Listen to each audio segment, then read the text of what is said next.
Because overall, like, the influence of feminists have been a net benefit for men, haven't they? A ton of the stuff that we enjoy today has been, with regards to the gender disparity, it's a product of social advances that have been made, particularly in the past half century.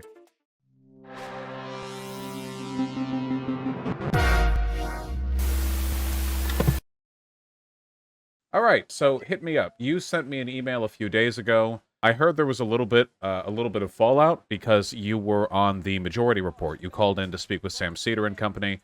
Apparently, there was Correct. some kerfuffle after that, and I actually looked at the comment section, and it seems like some of the people in the Majority Report's comment section thought ill of their treatment of you. So now I haven't actually seen that conversation myself, the one with you and Sam Cedar, but I mean, if it was enough to rile up their comment section, then it seems like you might have gotten a bad reception there, at least from the hosts, right? Well, I was disappointed. I felt we all could have done better, and that's kind of why I emailed you. You and I might have some very strong disagreements, but I've always respected the fact that when you have a guest on, you listen. You don't play the interrupting game and cutting people off. I really enjoyed your debate with Warren Farrell a while back. The fact that that was a good one. Because you were both making an effort to listen to what the other person was trying to say, and then understanding it, and then responding. I always say if you interrupt somebody, your comeback or your response is meaningless, because how can you understand the person's argument if you didn't even hear the whole thing? So, Yeah, well, I've always considered myself particularly amicable to MRA arguments because, as everyone knows, I hate women.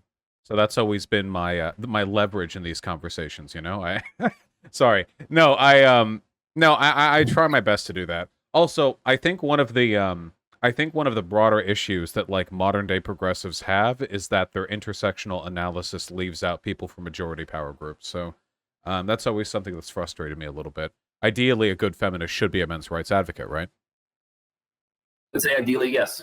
Well, no, I would say ideally, in a perfect world, there wouldn't be any need for any rights activists because we would be equal. No. And in a perfect world, you would just need an egalitarian. But unfortunately, humans are stupid, and we, do our best to make lives hard for ourselves and divide ourselves and argue. And so here we are.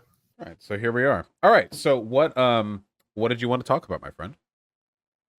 Well, I guess in my email, I just said let's talk about the men's rights movement in general, or the concept of toxic masculinity in general. Mm-hmm. If there's something specific you'd like to talk about, or if you want to kind of have a general kind of chat about that, would you agree with?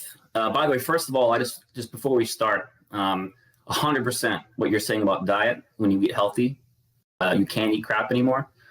Even though we might disagree because I'm very big on the paleo diet, and I know you're probably maybe the other way around, but I found that when cut out, is that the Jordan Peterson thing, or is that a different? I don't think so. Okay, maybe he does. I'm not sure, but I found that when I cut out soda, candy, McDonald's, that kind of junk, my cravings would change. Like I wouldn't want that stuff anymore. And if I pick up a soda now, it's disgusting. It's like, how did I drink this stuff? I could never drink soda. I mean, the only dieting I do is that I calorie count and I just keep it below a limit, and that's good enough for losing weight for the most part. But apart from that, like what I actually eat can come from anything. Some days I go Joker mode, on like a pack of gummy worms, and those are my calories for the day, and I just get to suffer for the rest of the day, and that's life, That's just part of the process. Nothing but gummy worms. I'm sorry. Like nothing but gummy worms the whole day. I mean, if you get if you get a big enough bag of gummy worms, then yeah, that's that. It's all over. Big bang. So anyway, so let's get serious. Yeah, with the men's rights, I don't know if we will be. With the men's rights movement, so I think okay. Earlier, I said I didn't see your convo with Sam Cedar. I lied. I saw the first 2 minutes. I loaded it up while the stream was starting, and I mean, one of the big problems with like this discussion and introing into this discussion is that I think the men's rights community, like the actual group of people online who rep those interests, is terrible. Like really, really terrible. And I think that sets a lot of people against the broader, maybe more defensible prescriptions that the group makes. Like, I mean, I've been around on the whole feminist versus MRA discourse on the internet for a while, and I've been around for long enough to know that, like, the MRA communities online are pretty misogynistic for the most part. It seems like there are a lot of angry guys in there who've got a lot of, like, very large, very heavy chips in their shoulder. I don't know if that invalidates all their arguments, but I think I understand why, like, Sam Cedar and company might have been a little bit defensive to begin with. Say that depends on where you're looking and how you define MRAs. Like a lot of people, they lump in like incel groups and MAGTOW groups into the whole manosphere. I wouldn't. That said, there are definitely some toxic men's rights sites that I do think give us a bad name. I find I have a Discord, and I think we're a very good community. I think the Reddit does a pretty decent subreddit does a pretty decent job of policing itself. And sometimes you do get, you know, these young, angry, confused guys come in and make a misogynistic rant, and the admins will let that post stay. And a lot of people criticize that and say, well, why wouldn't you remove that? And I think it's better when someone comes in with these angry, misguided feelings, instead of just to ban that person and send them away, to stay there and talk. Because if you just ban them and delete the comment or delete the post, that person is going to go somewhere else and think exactly the same thing. So the Reddit does a pretty good job of engaging conversation and kind of putting people in a more positive mindset. But yeah, certainly there are some more extreme people in the manosphere. But Yeah, because you have to excise a lot of people for the community to be defensible, right? Because like the whole red pill, like pickup artist, incel stuff, that all has to be left in the cutting room floor if we're going to talk about, I think, like defensible attitudes. I guess. No, yeah, I don't identify with any of that. And actually, a lot of people kind of have a misunderstanding. The red pill movement doesn't like MRAs. Yeah, well, I mean, they think we're simps. Well, yeah, they think you're like cucks, right? Or that you're like capitulating in a sense. There's a lot of infighting there, I think. It's just the feeling that I always got from men's rights discussion online is that, like, it was always like this but actually feeling, you know? If you take a look at like a feminist subreddit or feminist community or anything, it's usually like a discussion of feminist issues. But then if you look at like a lot of the men's rights subreddits, it feels like a ton of them are like, well, what about us? Or like, well, like, men can't do that either. There's nothing wrong necessarily with pointing out double standards. It just feels very adversarial. When I look on feminist subreddits, I am very rarely reminded of, like, men's rights advocates because they're usually talking about their own stuff. But when I go on MRA subreddits, it feels like they're always talking about the failings or the double standards of feminism, you know? Almost like, it feels like very reactive in that sense. Like they want to complain about the existing movement rather than add additional analysis to the discourse. I have a lot, if you don't mind, in response to that. It's kind of a multi-layered answer. Go for it. Yeah. First of all, I always say that I agree with the principle of feminism in theory, on paper. And there are many feminists that I talk to that I find that when we go issue by issue, we're 95% in agreement. What I find is that MRAs feel that we're attacked, or that the rights of men are attacked by specific, usually more politically natured feminist organizations, you know, lobbyists, political groups, and specific individuals and figures, not the concept of feminism as a whole. I'll try and simplify what I'm going to say here, because I've done a whole video series on that exact question, that exact point, the whole whataboutism, what about the men, and reactionary. Well, look, I mean, for example, if you have a law on domestic violence and it's written in a gendered way, or you have like a gap in a social program where men and boys are being excluded, then yeah, we might say, hey, what about the men? Because in a way, feminism has been saying, hey, well, what about the women, such as going to college, such as voting? And I think that's a valid question. I mean, I think pointing out a double standard, like you say, hey, what about X, Y, and Z? Sometimes X, Y, and Z might have a valid case. Well, yeah, kind of what about us? So, you know, it depends kind of how it's framed. You know, I agree that if you have a post about women talking about their experiences, let's say being catcalled or being sexually assaulted, you know, on a female-orientated subreddit, then no, it's not appropriate for a man to just jump in there and say, oh, but this happens to men too, because he really wasn't part of the conversation. But if you're going to talk about like national legislation or a bill or a law being proposed, some kind of government program or some kind of welfare program, I think someone has a valid case to point out, well, hey, what about me? I'm a taxpayer, I'm a citizen, I'm a human being. If we feel that we're not getting equal access to this for whatever reason, then we point it out. As for reacting to feminism, I think that's the first thing I said. You know, do we react when we're attacked? Yes. I don't think that's unfair to do. I mean, a lot of feminists will say there shouldn't even be a men's rights movement in the first place, because feminism is enough to address men's issues. Because I agree with that. I'll own up to that position, yeah. It's like, you know, if feminists are going to say they're enough to talk about men's rights, okay, what are you doing about unequal pension ages? What are you doing about conscription? What are you doing about circumcision? And then we hear, oh, well, you know, feminism is a women's movement. Fair enough. Then let us have ours. Well, it seems like a lot of this stuff gets roped out into the broader, like, progressive advocacy, because all of the feminists that I know and talk with are in favor of removing conscription for everyone, who do fight against, like, circumcision and all that it entails. Usually a lot of the, like, really negative stuff that affect men, it's perpetuated by conservatives. The family court disparity, that was originally because people assumed women were naturally better caretakers. The idea that men, like, aren't as good at raising children, likewise. A lot of these imbalances were from a form of sort of benevolent sexism. The idea that women were too weak or stupid to participate in society in the same ways that men could. So a lot of these things ended up biasing against men. And I think, like, fundamentally then, if you solve the problem from the feminist angle, you solve it from the men's angle as well, you know? Like, I want to do something. It's not, I'm not saying you have to account for this or that you necessarily agree with it, but I opened up the subreddit, the men's rights subreddit, and there was a post pretty close to the top of the past month. And can I read it out loud? Because this is the attitude that I mean, that gives me some pause, you know? Let me open it up myself, if you don't mind. So I'll link it to you, yeah.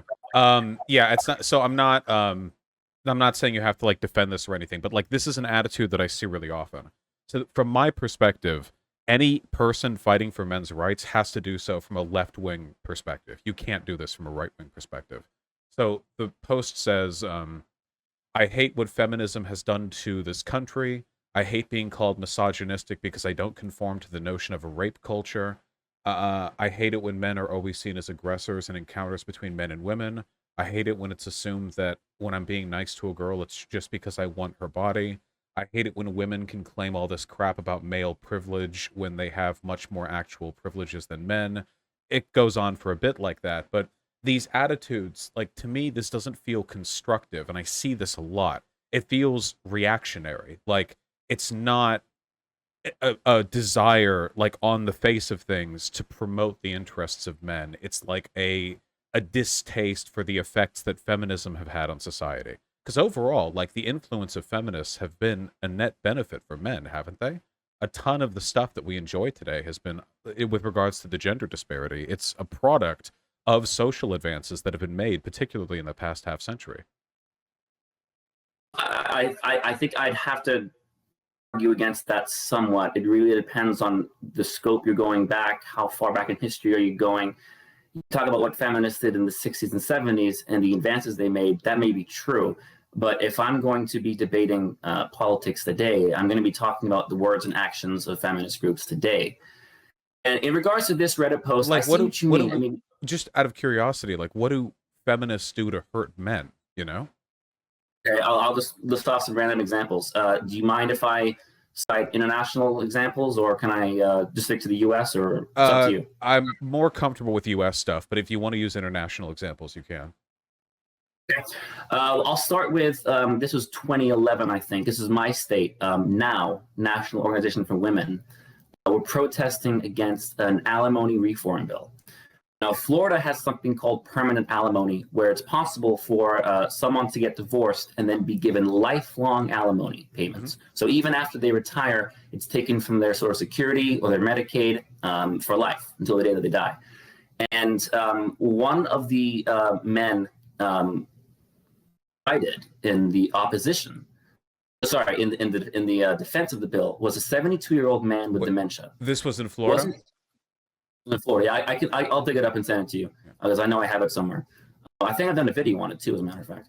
A 72-year-old man with dementia. with Alzheimer's, and he wasn't able to get adequate care because he was still paying alimony to a wife that he divorced decades ago.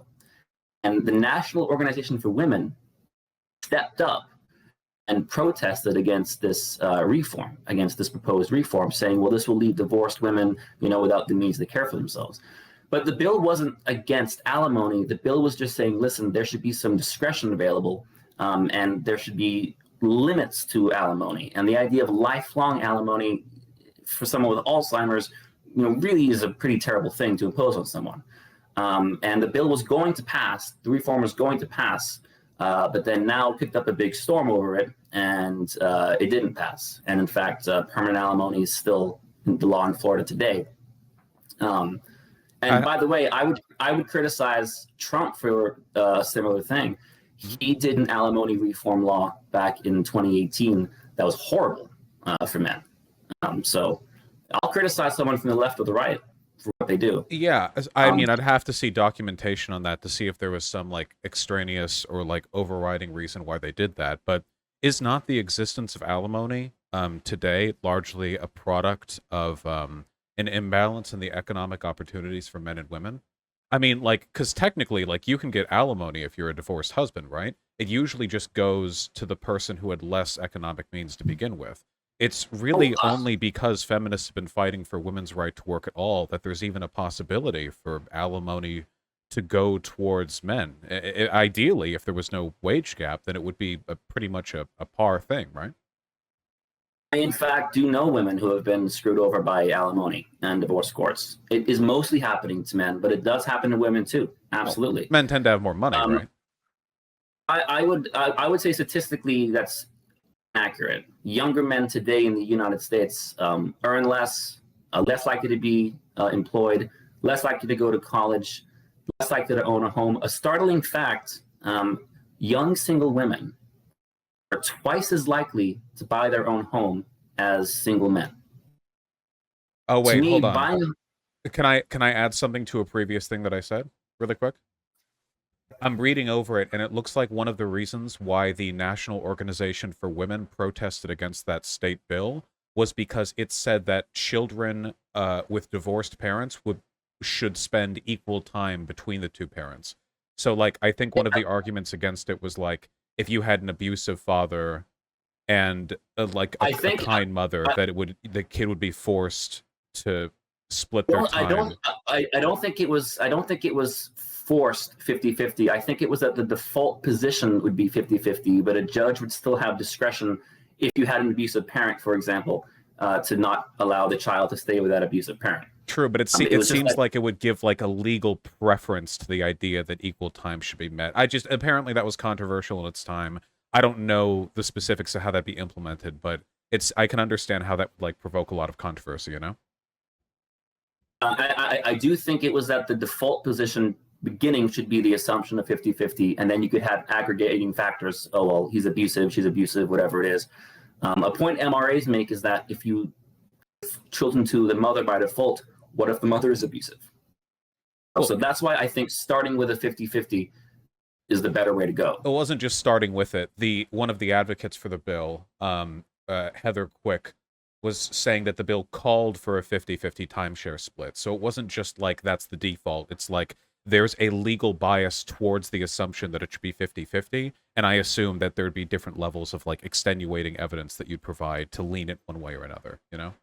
I mean, that's again, like I'm not trying to. I'm only saying that like I don't think this was just like the NOW tackling this bill because they want like women to get alimony forever. You know, there might have been other reasons why they jumped on top of this. I mean, the language when she says calls for, I mean, that's just her wording. That doesn't necessarily mean that she's saying this should be absolutely mandated under every single case. So, no, but it would be. I assume there'd be like a legal deference towards that as a presumption, right? I mean, I can dig up like the text of the proposed bill, but I don't know how insular we want to get on this. I'm only saying that I think there may have been other reasons why they threw their support behind that idea, you know? And again, like ideally, we'll all be making about the same amount of money, right? So even if alimony courts kind of fucked, it would hurt, you know, men and women kind of equally in an ideal world, right? In an ideal world, there wouldn't be alimony at all. Can be a divorce. Well, okay, sure, but people are always going to get divorced, right? So, I mean, I was teasing on that one, but okay, yeah. yeah, yeah. But No, I as mean, long as that yeah, exists, alimony is like a good idea. It's just, deciding how it should be implemented. I think alimony is a good idea to a limited degree. And I would say that for both genders. I mean, I would say that if a woman starts a company and earns $1 billion and she marries a man, why does he get half her money just because he divorces her? Now, I understand the argument if he stopped his career or if she stopped her career to take care of the kids. I, of course, understand that.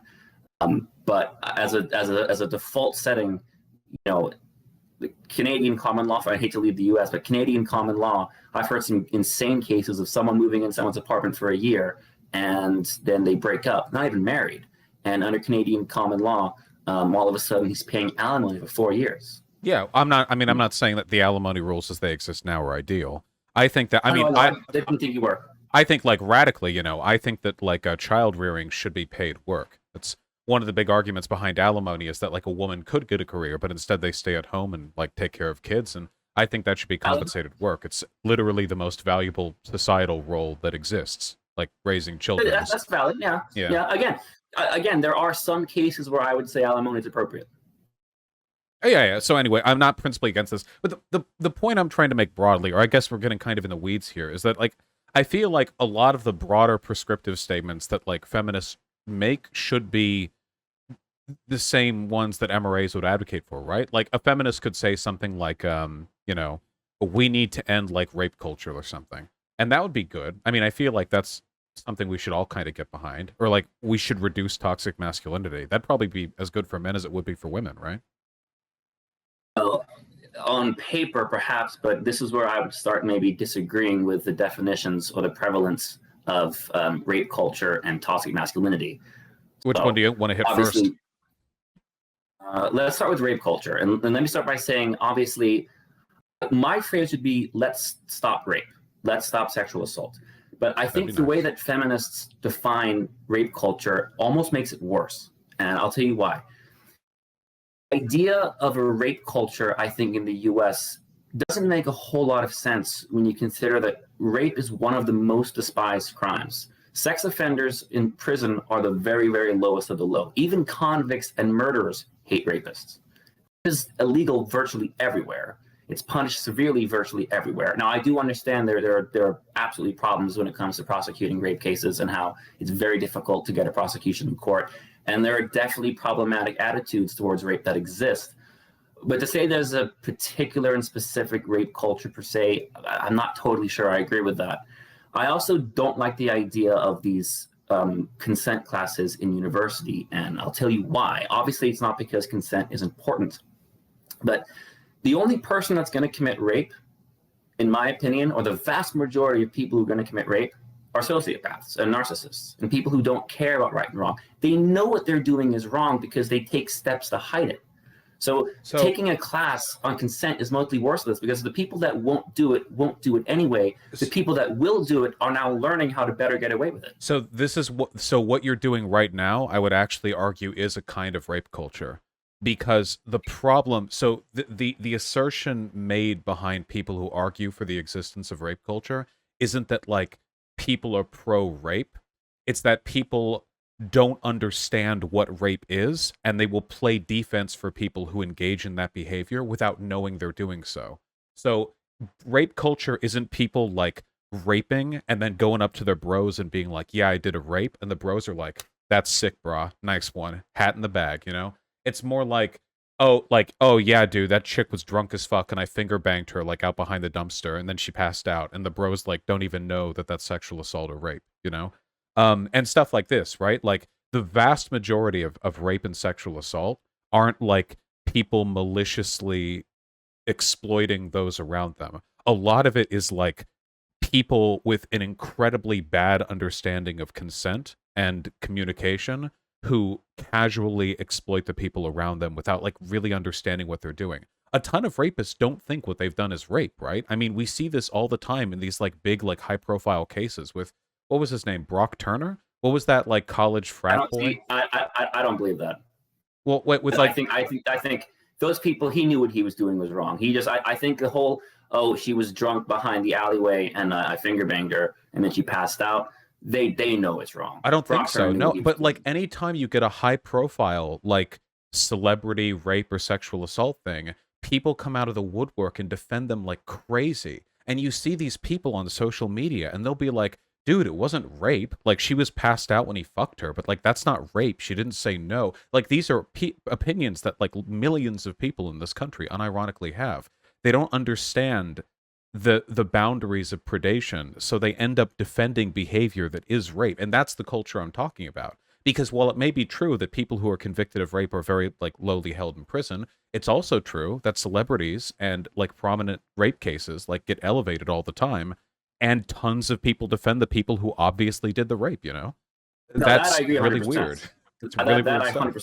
100% I agree with that. Yeah. I think the whole celebrity worship is absolute nonsense, and seeing people defend their celebrities.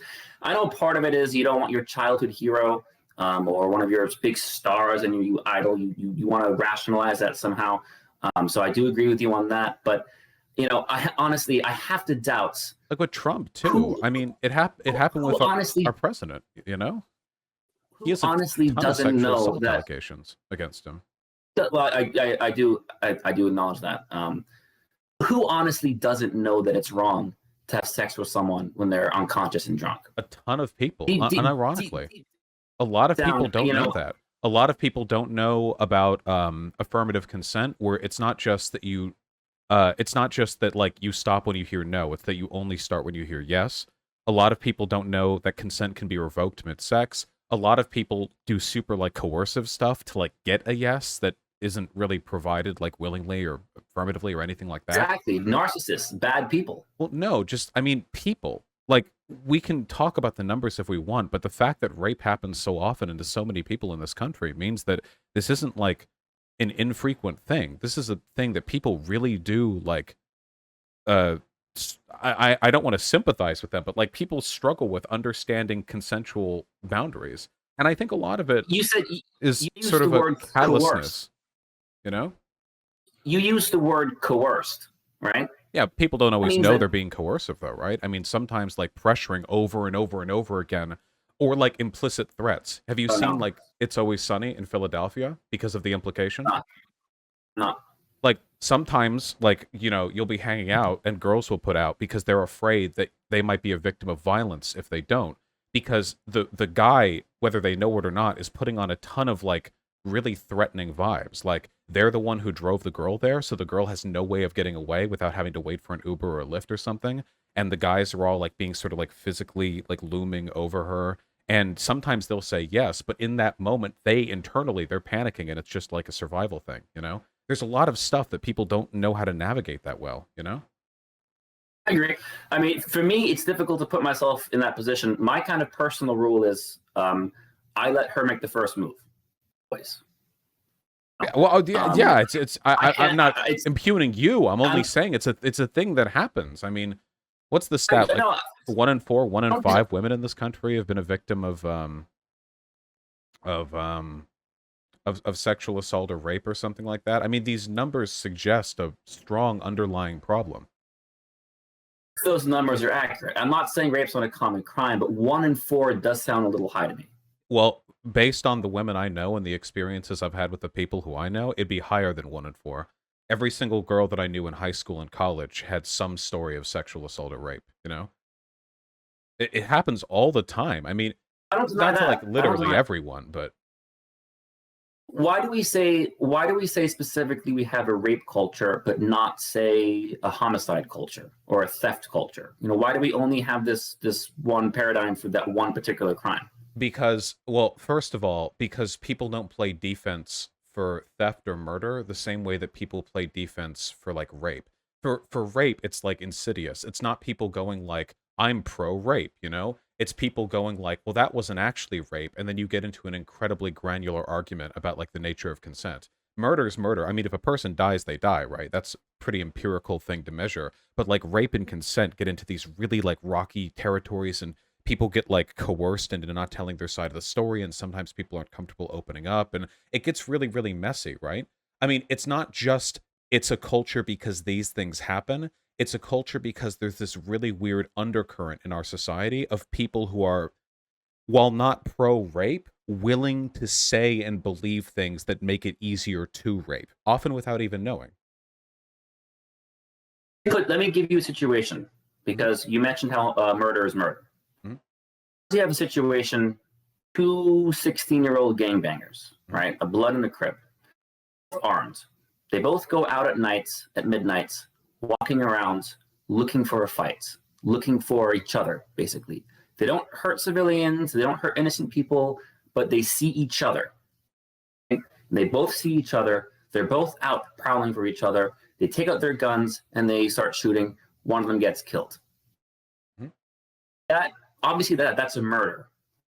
Is that the same murderer as someone who kills an innocent person? I mean, by legal definition, it would be murder one in either case, I suppose. If you're Morally, like morally. morally, you could make the argument that in some like weird gangland style, the other person that he killed was like a combatant rather than a civilian. But that's, I don't know if that's like a real. I don't know if that would actually like change my mind. That would just be what a person could say potentially, you know. Maybe I guess if I had to choose, I would rather like gangsters kill each other than like people completely uninvolved, you know. I guess because There's a kind of mutual combat there that I'm not saying it's a good thing to do, but in my mind, that makes it less bad. Like, I, that's not necessarily an evil person. maybe, but well, I mean, it's pretty bad. It's still like we're talking very granular like degrees, like very, very, very small differences in my perception of the thing. I still think it's quite bad either way. You know? Of course, of course, of course. But what does this have to do with rape? When you said that there's no culture of murder culture because we see murder as murder and no one will defend a murder, I think you see people on YouTube say all the time, if it's an interview of someone in lockup, someone in jail, and they killed someone when they were 15 or 16 and they got heated or they got drunk or they were hanging out with their friends, people saying, you know what, yeah, he did commit a murder, but is it really a first-degree murder? Should he really be locked up for life? He was young, he was stupid, he was drunk, the other person hit him first, but whatever. These discussions take place, but I'll put it this way, okay? If I went into a high school and I took all the men aside and put them in a separate class and I started asking basic questions about like murder and death, I think 99% of them are going to get the right answers. If I ask basic questions about like consent and what sexual assault is and where the lines are, I think maybe like I'd be lucky to get like 50% of them. There are a lot of people who don't know this stuff. I don't agree with that. I don't agree with 50%. Well, I mean, it could be 55. I don't know. It's much. The fact of the matter is that there isn't this pervasive and society-wide at interpersonal and celebrity levels instinct or urge to obfuscate the nature of consent with murder cases the way there is with like sexual assault or rape, you know? People, we don't have like 1 in every 4 women getting murdered and people like don't talk about it or acknowledge it or understand what led to it. But by the way, the rape culture that I'm referring to, it doesn't just affect women. Like this is a mutual and ubiquitous thing. Another half of the rape culture is the fact that, I mean, for Christ's sake, in England, it's not even rape unless you're penetrated in some way, which means that you say India, just to go back to a previous question, in India, it's not illegal to rape a male. Men and boys are not covered under rape law in India. Yeah, that's also rape culture, though. Like specifically because of feminist protest. In 2013, the government was petitioning making a gender-neutral law, and feminists protested against including men because they were concerned that male victims were actually false accusers. So in India, I would need a link to that, but I can't speak to like Indian feminists. I don't know what like level I did a I'll send you my video on it. And there's links. Do you have like does the video have like an article or a citation in the always link.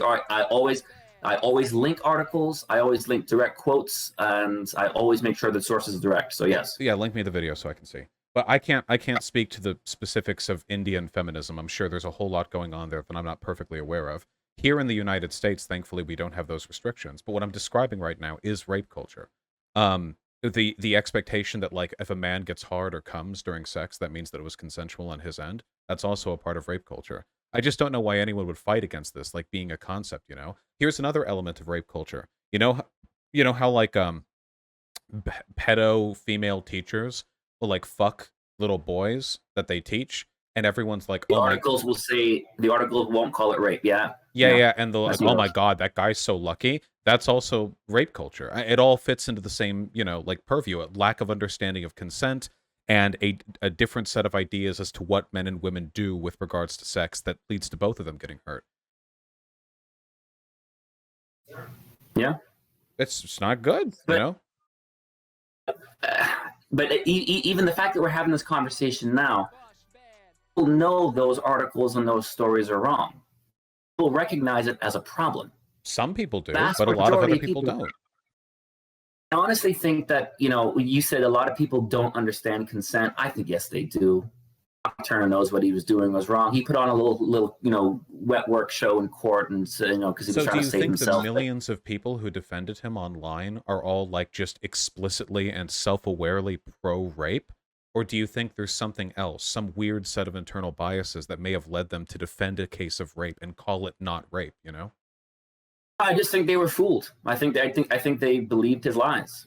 They were just gullible, and they were just fooled, and they just believed his lies. But his statements still described rape, but they still supported him. So they must not have known what rape is, Like they must have thought, they must have had a different understanding of what consent was than than than I guess what the commonly accepted definition for us are.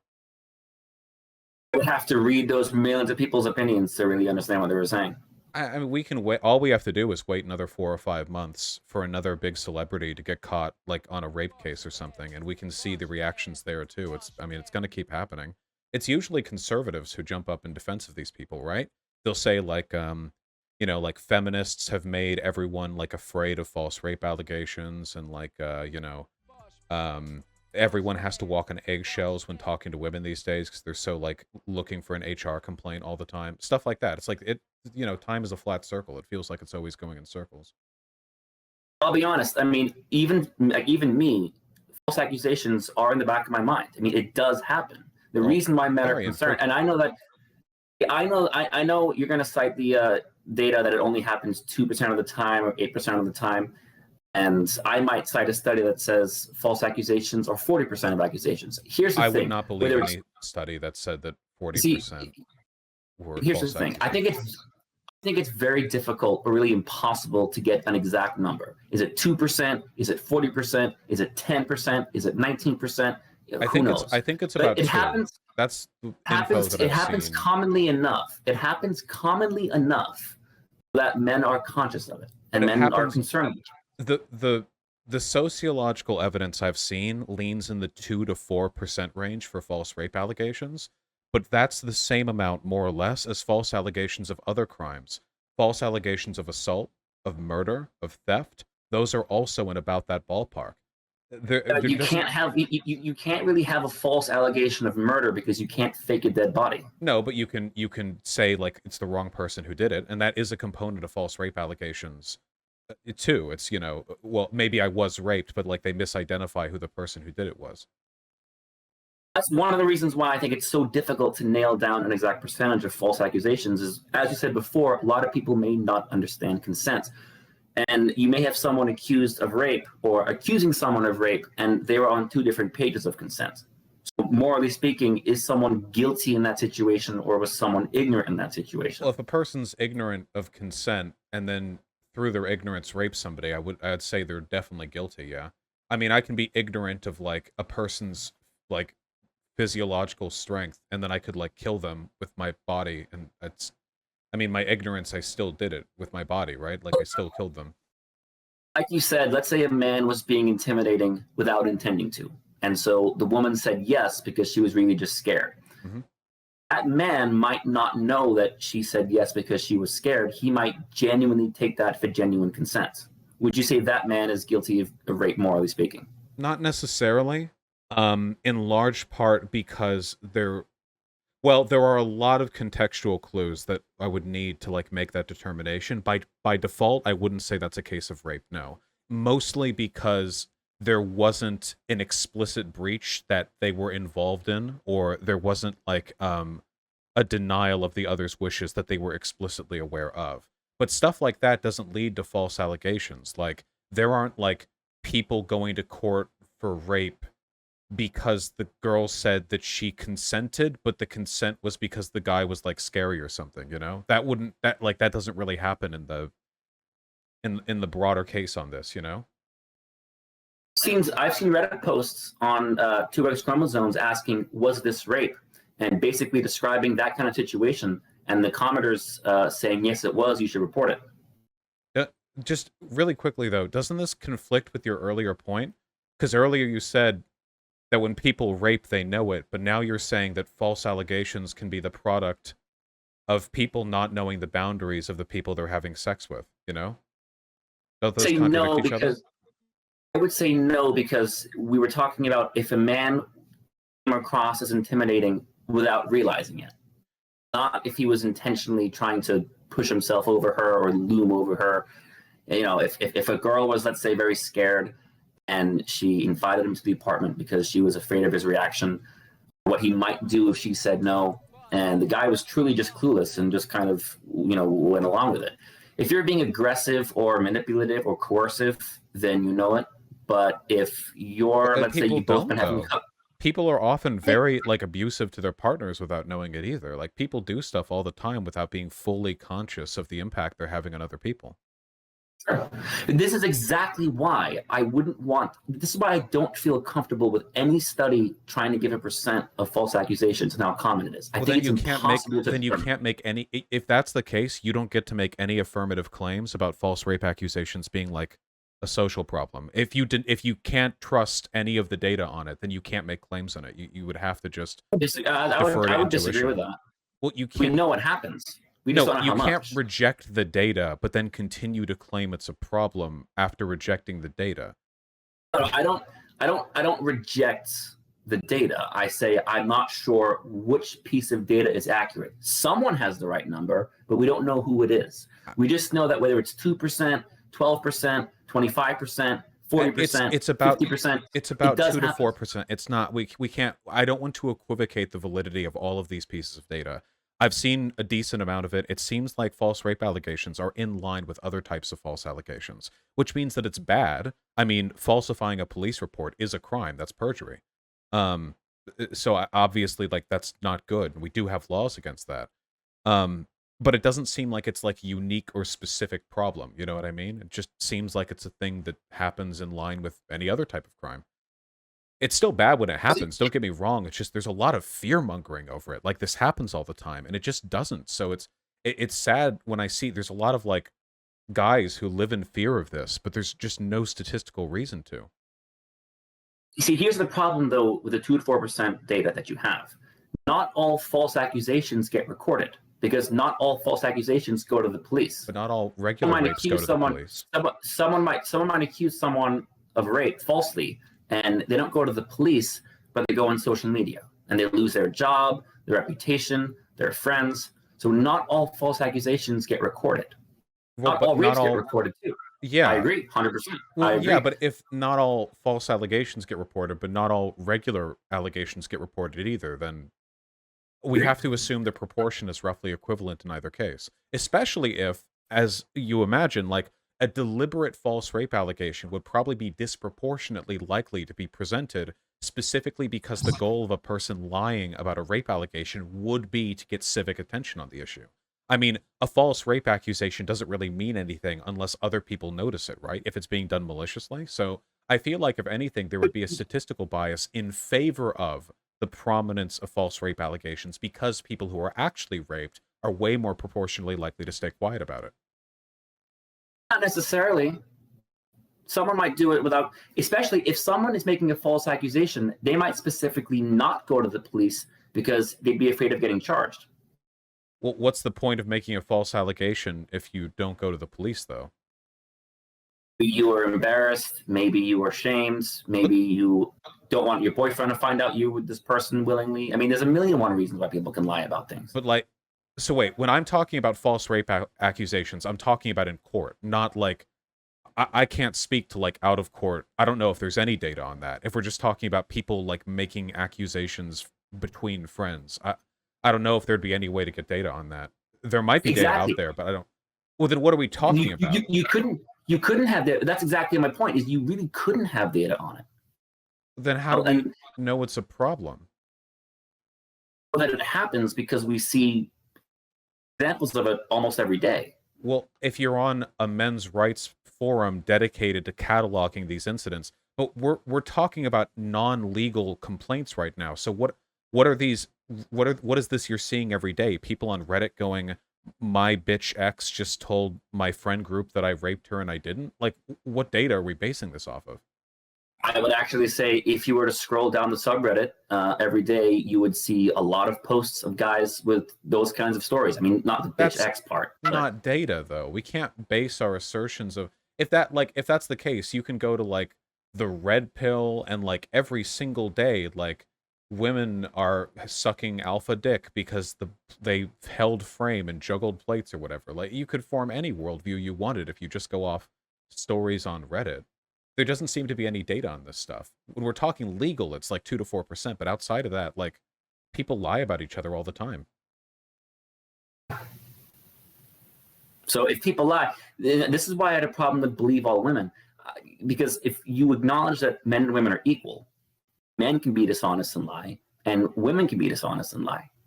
And we've been debating these statistics for the last 15, 20 minutes, but it kind of sums up what I said. Look, we don't know what the exact stats are or what stats are correct or not. But I'm not the one making the affirmative claim. It happens enough so that young men think about it. In the back of their minds. No, that you can't say this problem exists because people think this problem exists.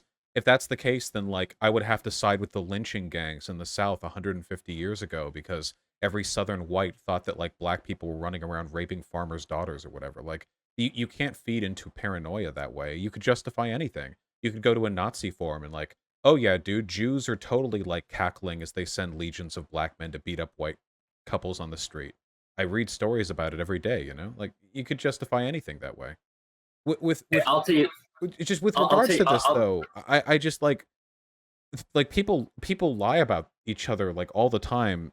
We don't have any data on this, but what is the benefit in fostering this sense of paranoia about false rape accusations if the legal data suggests it's not a disproportionate problem and there isn't any data on the non-legal side that I'm aware of, at least? I'll give you two answers. My first answer is something that I can tell you and I are just not going to agree with. Not all the data suggests it's 2 to 4% legally. There's a lot of data that suggests it's higher. There's studies all over the place. The second thing I would say, I'll tell you this. I know multiple people. I'm not going to give any direct details about who they are or what it was, but I do know personally multiple people that have been falsely accused of rape. And I know it was false because I was with the person at the time. I don't want to reveal anyone's identity or anything, so I'm not going to say any more than that. But I can say one problem. Can I say one thing though? Yeah. What you're saying right now is what men or people in general say when they know a friend who actually is a rapist and they like believe the narrative that the rapist conjures. Like, I'm just saying, like, in terms of the influence of our anecdotal perspectives, this is what people say when they do have a friend who does that stuff. But it's like, then they're like, no, she's lying. Like, she's completely lying. She's a dumb bitch. I didn't rape anyone. But then, like, but that's how this happens. Like, now I'm not saying that all the friends who have been falsely accused of rape were rapists or anything like that. I'm only saying, like, the anecdotal side of things here is just not a good way of arriving at conclusions. Because I bet you one of the reasons I will say the people I'm talking about, I was there, like very, very direct knowledge. So it's I mean, there may be some people who would lie like that. I'm not saying they don't exist. I'm just saying it for the cases I'm talking about, I was absolutely there. I know unquestionably due to proximity, location, timing, etc. Well, again, like I can't like anecdote battle you. I obviously don't know and can't speak to it specifically.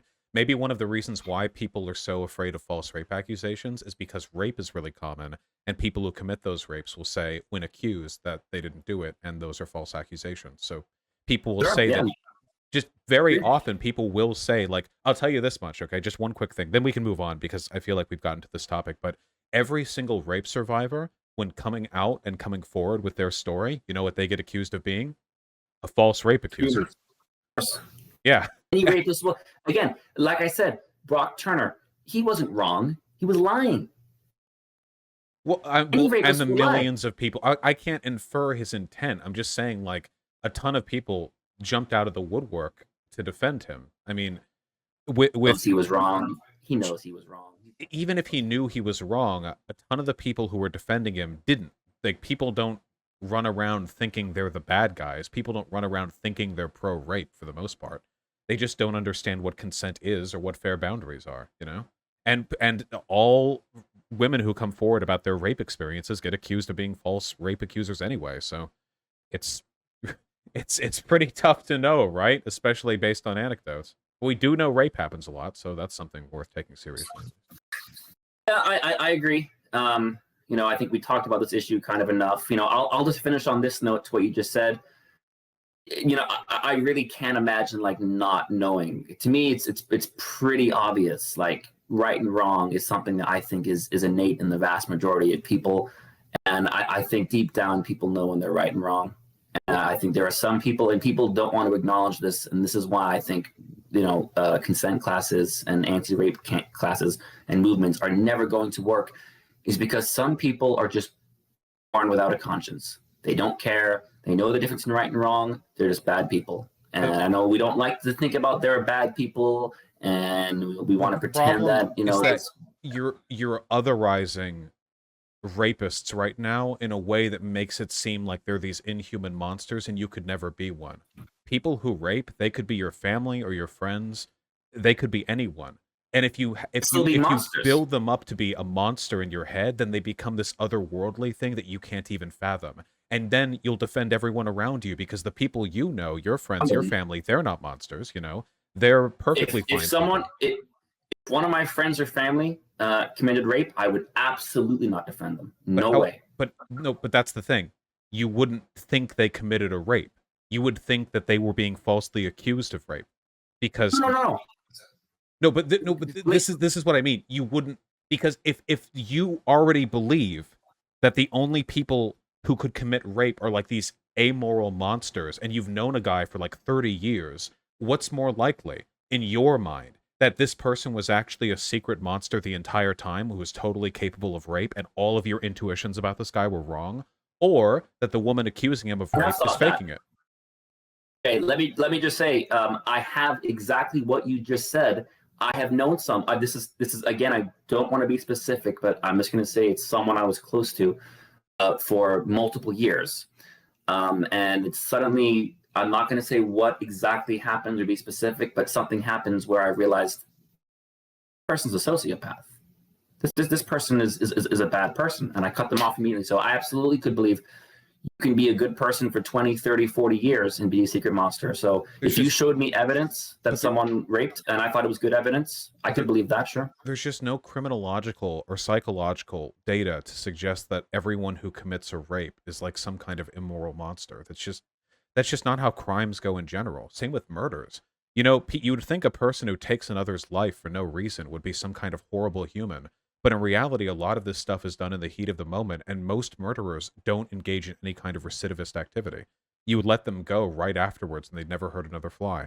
People just aren't very clean or efficient in that way. And with regards to, like, rape, it gets even more complicated, because it is conventionally easier to rape a person than it is to kill a person. That's what I mean. The example of those two young gangbangers in the kind of mutual combat. It's not necessarily a monster, but someone who would willingly plan out violent sexual assault. They don't do that. Monster. They don't plan it out. They just take advantage of the situations around them because they don't know how consent works. Oh, sure. I mean, very rarely is rape like this. I at least for my, like, the majority of rape is done to people who you know, people who are close to you. And it's usually like taking advantage of a close, intimate, or private situation to your benefit. It's rarely like this orchestrated, planned out thing, you know? Yeah. I can believe that. One way or another. I think the other point was toxic masculinity, the other point that you disagreed with me on. I mean, I'd have to understand what your definition of toxic masculinity is. But one of the things that feminists say, they say that toxic masculinity is, one of the things they say is that how men aren't free to express themselves, and that social expectations and gender norms on men are such that men are shamed if they express their emotions, or if they come across as being vulnerable, or if they say what they really feel. And I'm always like, listen, I say I'm a men's rights activist. That is me expressing myself. Immediately, feminists clamp down on that and say, no, you can't think that, you can't talk that way. There was a study, I did a video on this too, I could send it to you as well, that showed 50% of 16 to 24-year-old males in the UK were anti-feminist. And all these feminist blogs and articles came out with these reactions saying, oh my God, you know, this is horrible. Wait, we need to teach these 50? young men, 50, half. And all these feminists were coming out saying, oh my God, you know, we have to teach them what feminism is. But what I found in the feminist reactions is that none of them were saying, hey, we should listen to why they feel this way. Their first response was to, oh, we have to lecture them on what feminism really is and why they're wrong. Well, when I feel sure. Yeah. Maybe you should listen to why they feel this way in the first place. Why do these men feel this way about feminism? Well, Instead of lecturing them as you can say that about any reactionary group. Like, you could poll how many Americans think that, like, gay marriage is wrong. Like, I'm just gonna, if I see like 20% of America doesn't like gay marriage, I'm not gonna think like, what can I do to reach across to them? I'm probably just gonna like shit talk them, you know? I'll make arguments if I'm talking with them. I would. But, well, you can reach out if you want, but like, if feminism is a human rights movement, you can't blame people for being upset that people are opposed to a human rights movement. And earlier, when I said like men, hold on, when I said men should be able to express themselves, I don't mean politically. Men have been expressing themselves politically forever. I mean emotionally. Your participation in the men's rights movement isn't what I mean when I say that. Like, you should be able to express yourself emotionally. The ability to cry or to be jubilant or to express your feelings with those around you. Stuff like that. I don't mean like you should be able to voice your opinion politically, because men have done that, you know, in abundance for a very long time. Not exactly lacking in that regard. I had to go back to when you said there's nothing wrong with being angry that people are against the human rights movement.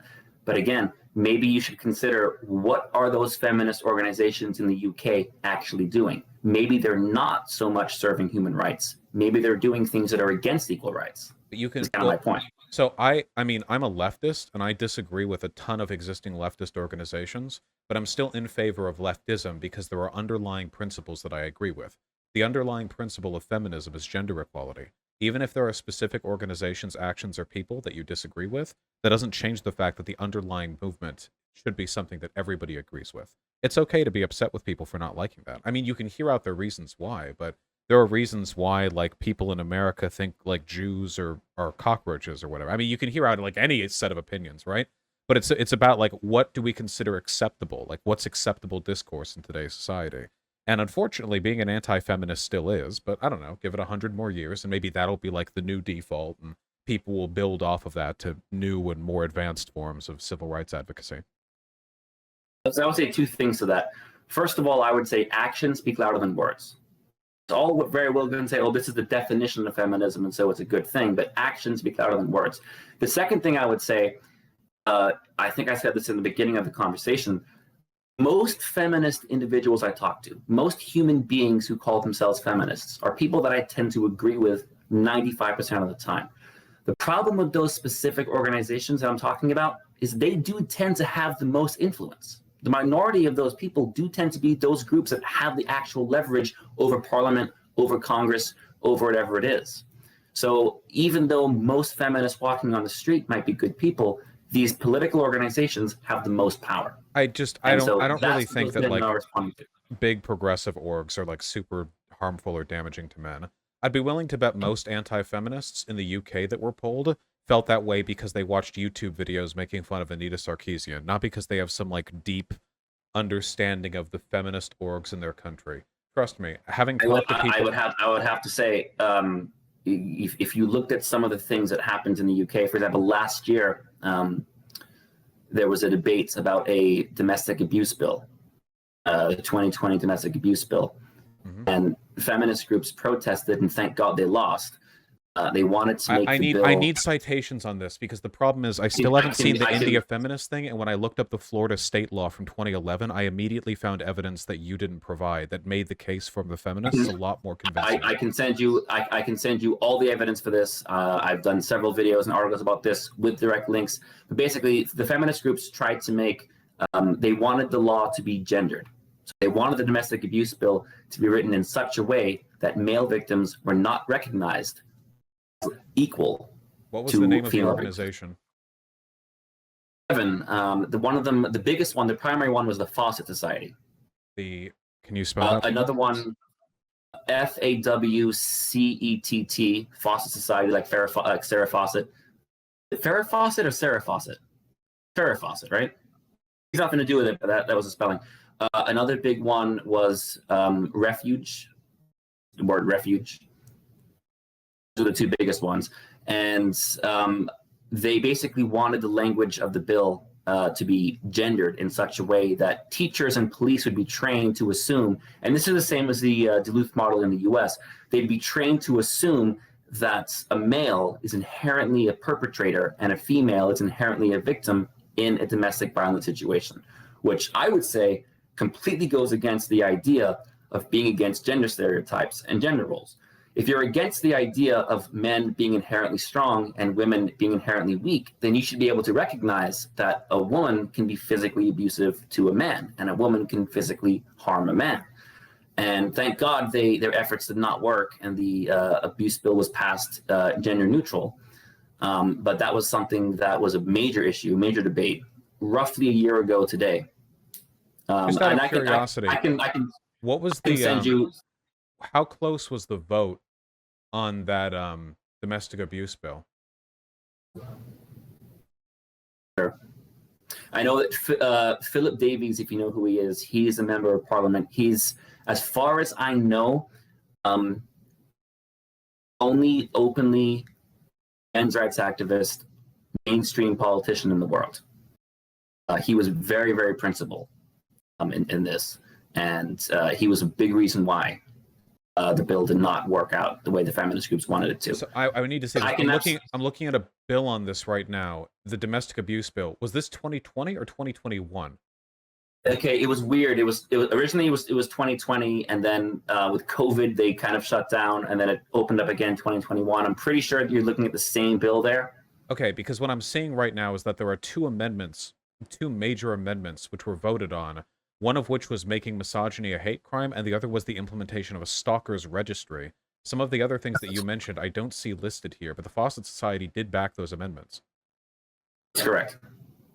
I don't necessarily know if I have an issue with either of those proposed amendments to the bill.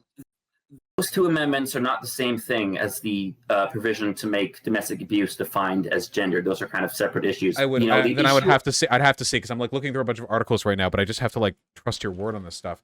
I can't. No, I'll send you. I'll email you all this stuff if you want. I have all this stuff saved up.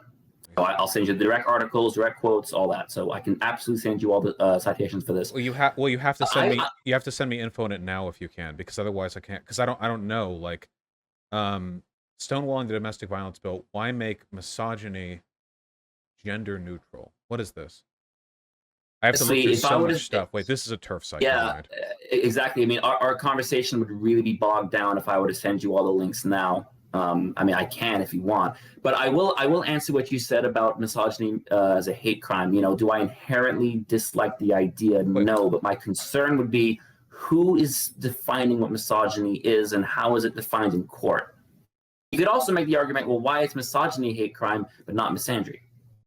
Well, I mean, at least here in the United States, I'm pretty sure. Don't we already have hate crime laws if you commit violence against a person with sex or gender being one of the motivating factors? I mean, gender and sex are both considered protected classes in the United States. Yes, I don't know UK law. Okay, so with that thing, I would need to see stuff in it later, because there's probably a lot of nuance to that. It seems like it was an ongoing process to edit a bill. With regards to, taking a step back, if I could, with regards to like the toxic. If you don't mind, I am listening. I'm just kind of getting a source for you right now. So I'm listening, but that's what I'm doing. Yeah. And about the toxic masculinity stuff, like apart from listening to people who don't like feminism. I mean, what prescriptions of the, putting to rest the toxic masculinity, what do you disagree with necessarily?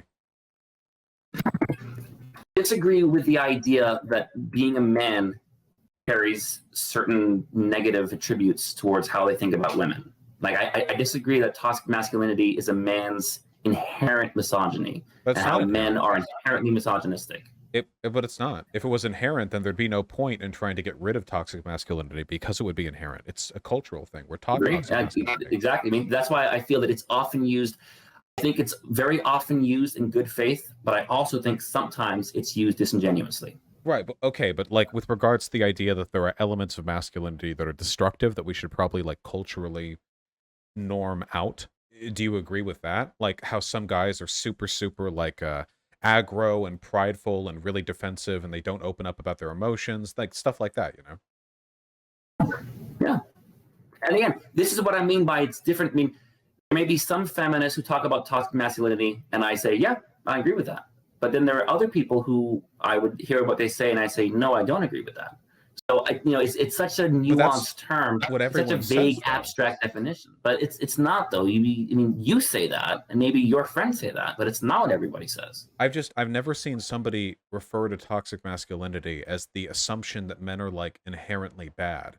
It's just that culturally men are encouraged to engage in some like bad behaviors, that there are some elements of masculine socialization that are destructive. Like we all do it a little bit, right? Like earlier I said men should be encouraged to open up more, and your response to that was to say that you are opening up by being part of a political movement. But that's not really like being emotionally open, right? Like you can be very Oh, yeah. well, you can be, that's not your emotions though. Like you can be super duper politically engaged but still bottle up your emotions. Like those aren't necessarily the same thing, Circles that I'm in, including the subreddit, many posts and conversations are very emotional. You should come to our Discord. You should come to the weekly chats. We have very emotional conversations. Obviously, a lot of it is political and legislative and about laws and bills and political issues. But there's absolutely an emotional element to the men's rights movement. All the time we talk about how we're perceived by our friends and our family and how that affects us as men and the shame. One of the top posts from your subreddit over the past year is discouraging guys from opening up to their girlfriends because the girl will hold that against them in the future when she's mad. Can you link that to me? Yeah. It's got like 9,000 upvotes. Like, I see this sentiment a lot from right-leaning groups, the idea that like it's weakness for men to open up. But MRAs will usually say, well, it's not weakness, it's feminists that keep us from opening up or something like that, or like women or, I'm opening it up right now, and I just sent you a link to the UK domestic violence dispute. It's one of my videos. If you get the video, I put all the links in the description. I'm looking now. If you want to read it. Yeah. I would agree. I mean, this is kind of nonsense. This is an Instagram post. I mean, I do understand where they're coming from. Most of the time when a man opens up to a woman, she will use it against him in the future when she's mad. Yeah, that's probably true. What I've given this 9,000 upvotes, probably not. I don't think it's inherently wrong per se, but it's not exactly groundbreaking, in my opinion. I think men and women probably do that equally to each other, right? Like if using pieces of intimate information against one another when you're arguing. I think that, I don't know if that's like something men or women do more to each other than the other. It just seems like a generally shitty thing people do. Probably. Women still open up to men. I would agree. It's a bit of a silly post. It's not wrong per se, but it's, Well, I think it is wrong because it's implying that like men shouldn't open up because women will use it against them. But I don't think that happens to men any more than it does to women. So why are they discouraging people from... We can go in the comments if you want, but it seems like people here really don't like the idea of opening up about their feelings. Saying that this is something that happens to men isn't implying that it doesn't happen to women too. It's just saying that this is something that men notice. No, that's kind of disingenuous. I would say this. There's a reason why there must be a reason why has 9,000 upvotes. Yeah, because at least 9,000 people read that and thought, I agree. Just because, first of all, let's be real, okay? 98% of the people in that subreddit do not have a partner, and second of all, I can say that's not true. But additionally, like, just because people are complaining about something doesn't mean that it's a real thing that's happening. Again, you can go on, like, it does that, like, Ku Klux Klanners, are they right because they complain about the things they believe in? Like, that doesn't mean anything. You can't say, like, well, this is a problem because people are saying it's a problem. It has to be something demonstrable of some way. But if you acknowledge this happens equally both ways, then why is the post gendered? Why is it on a men's rights subreddit? The first point, I do think there is something to be said about anecdotal evidence. If people are saying something is happening, a lot of times there is something to that. No, the KKK isn't right when they say things, but it's worth paying attention to people saying, listen, I've experienced this. I've heard this. I've seen this. I've seen this happening to other people. Do you think this happens more to men than women then? That women will more often use intimate information in an argument against their boyfriends than vice versa? I have no idea. But then why? But so you don't know, and it's non-falsifiable, but the subreddit is massively uploading the idea that, like, men specifically are the victims of this. Like, this is a persecution complex. If you made an identical post with the gender switched, you posted it in, let's say, 2X chromosomes, I bet you get a lot of people upvoting that as well. I don't know. The idea that, like, the sentiment that, like, men are more likely to abuse women or abuse information held in confidence against men. I don't know. Maybe if they did, I'd call them out for it too. I don't think that it's a gendered problem necessarily. I don't either. I just think, the people that read that, if they're male, oh, that happened to me, I'll upvote it. I think you're looking a little bit too much into that post, to be honest with you. Well, maybe. It's one of the most upvoted in the past year, and I think it's literally, like, encouraging guys not to open up to their girlfriends. It's kind of one of the points that I was making. Okay, I want to hit back, like, really, really quickly. The YouTube video that you made is called Feminists in the UK Are Trying to Legalize Domestic Violence Against Men. But the article that you link to only says that feminist groups were encouraging gendered training for police officers and social workers who respond to domestic abuse, citing existing evidence that the vast majority of people hurt or killed in domestic abuse cases are women, saying that it's a gendered problem and it should be treated as such. The title of your video doesn't match up to the contents of the article that you're linking to. You watch the video, what I say is, obviously it's not an inherent legalization, it's a quasi-legalization. So obviously on paper, they're not going to say, we think domestic violence against men should be legal. What the result would be, and we've seen this before, you have to look into literally, feminists in the UK are trying to legalize domestic violence against men, and the article is, feminists in the UK are trying to, with a data-backed approach, assert that domestic violence is a gendered problem and should be treated as such. That's not a mild, like, flip on the script. That's just a lie. That's what you described isn't happening. It's not. First of all, I would say the data is very questionable. Secondly, in practice, what would happen would be a quasi-legalization of domestic violence against men, because the court system and the justice system and police would be trained in such a way to not recognize domestic violence against men.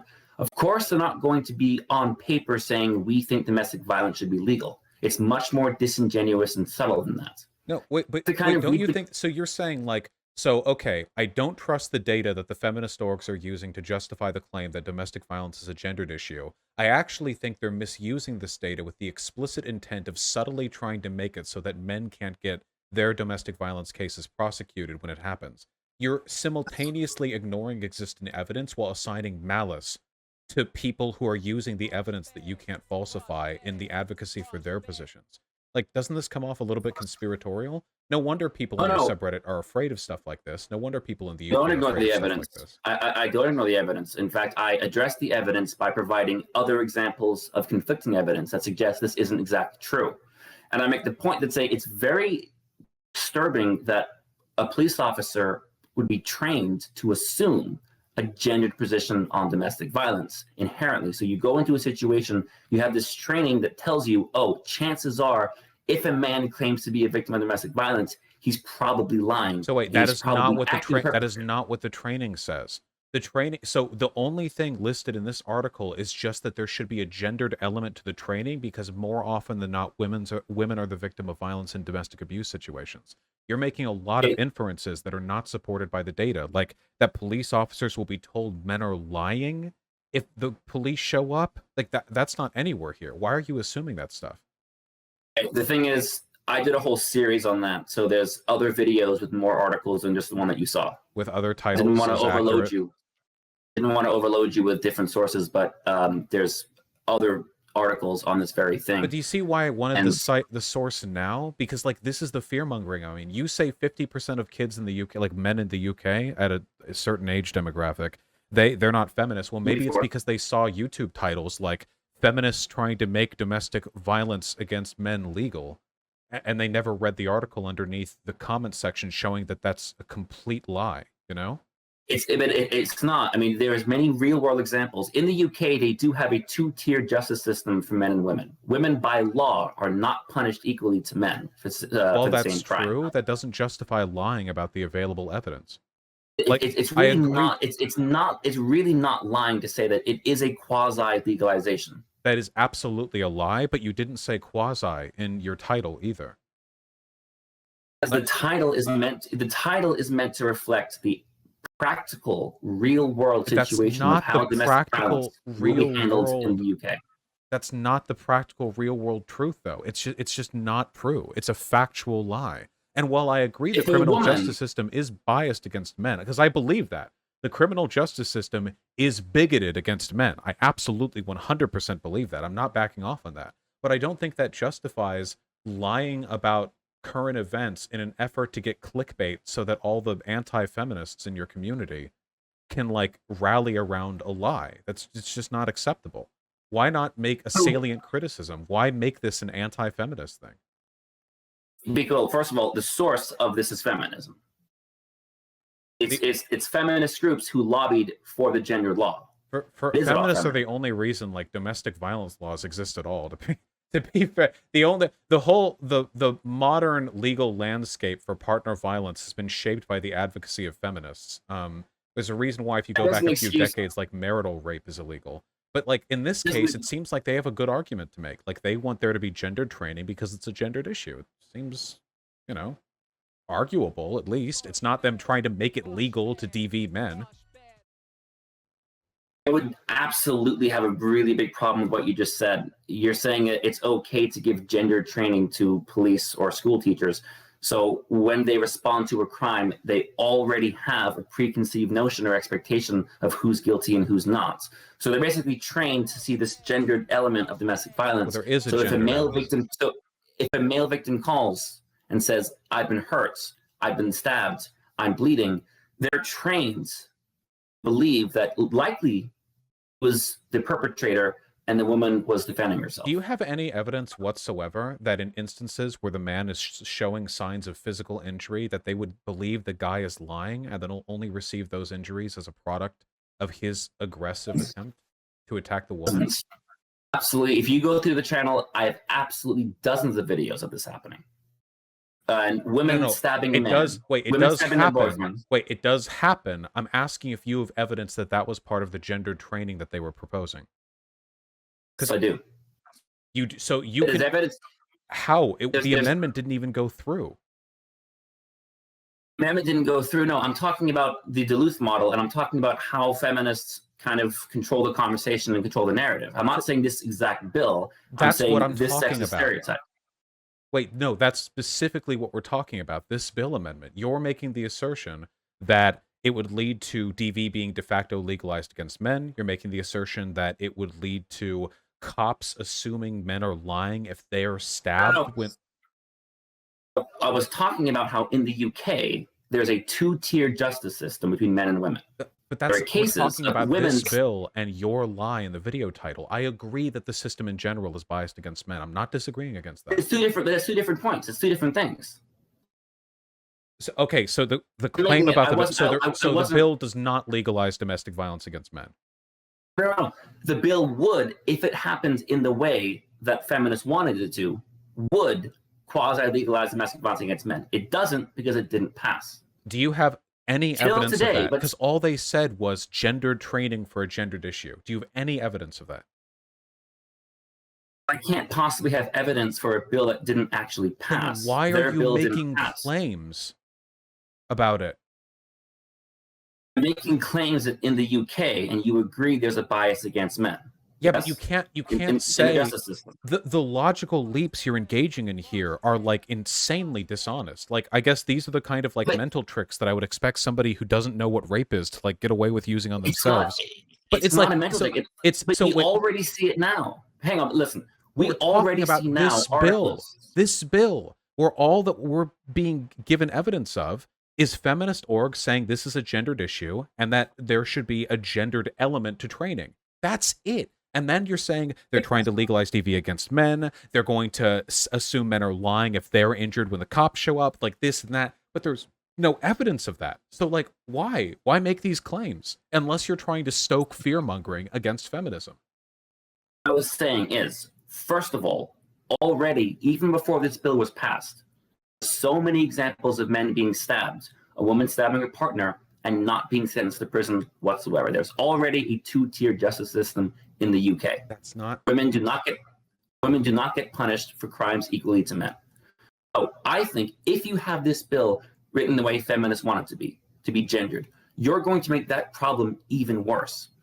It seems very disingenuous to have a bill be gendered if you don't support the idea of gender stereotypes or gender roles.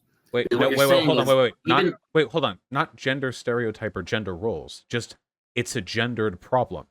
That doesn't. It's not a gendered problem. The evidence seems to indicate that it is. In terms of the victims of DV and the extent of violence suffered from women, it seems like there's a gendered element. Yeah, and it makes sense, doesn't it? Men on I would average, disagree with that. men. Well, you I would can disagree with that it data. all you want. I know you love disagreeing with data, but like it So doesn't wait, make there's sense. there's data that doesn't support what you're saying. No, There's the data that does not support the idea that it's a gendered problem. I'm aware that domestic violence is something that tends to happen 50-50, but violence suffered from domestic violence seems to be way more on the hand of women. Women are much more likely to suffer injury. And doesn't that make sense? Men are much larger and stronger than women on average. Of course, in heated situations, they would be more likely to suffer injury. But that's not a gender role or stereotype. That's just a frank understanding of the world that we live in. I disagree because if someone uses a knife, there's no difference at all. But not every instance of domestic... Okay, hold on. Just because weapons exist doesn't mean there's not going to be a bias in favor of the destructive potential of a person who's larger and stronger. Sometimes no weapons are used. Sometimes the guy gets to the knife first. Sometimes the fact that the person is stronger means they can disarm the person who's weaker and has a knife. There's a lot of variance to this, but it doesn't change the fact that the stronger person is way more likely to do damage. It just I've lived with girlfriends before. Like if we ever gotten like a full-on DV, I'd win every time. It's not like a gendered role or stereotype thing. I'm just 6'2", 250. Like that's just there's just a difference there. Like the bias will pan out in the long run, you know? That has nothing to do with the prevalence of victimhood. The prevalence of violent victimhood, as in like who suffers injury. Oh, no. Victimhood, violent victimhood. A woman could pick up a knife and stab a man. What this bill was doing was not instructing police officers to see the difference in damage that can be caused. And a woman can absolutely kill a man with a knife. Do you have evidence that... Gendered Wait, hold on, really quick. Do you have evidence... Hang on. No, please. I need this. Do you have evidence that the amendment specifically says that the gendered training they want police officers to take will require them to disregard evidence of physical injury in favor of gendered assumptions?